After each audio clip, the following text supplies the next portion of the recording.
Sir, திமுகவில் OPS இணைந்திருக்கிறார். இதை எப்படி சார் பார்க்குறீங்க? ஒரு மகிழ்வான நிகழ்வு. அதில் இணைந்தது தான் சரி. ஏன்னா அவர் வேறு எந்த கட்சிக்கு போவார்? பிஜேபிக்கு போக முடியுமா? இல்லை டிடிவி தினகரன் மாதிரி நான் வாழ்நாள் முழுக்க எடப்பாடியோட கூட்டணியே வைக்க மாட்டேன், வச்சா நான் தூக்கு மாட்டி தொங்கிப்பேன்னு சொல்லிவிட்டு எடப்பாடியோடைய போய் சேர முடியுமான்னு?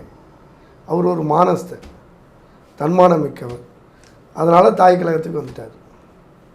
சார், இப்போது ஓபிஎஸ் அவர்கள் திமுகவிற்கு வந்தது ஓபிஎஸ் அவர்களுக்கு பலவீனமா இல்லை ஸ்டாலின் அவர்களுக்கு பலவீனமா சார்?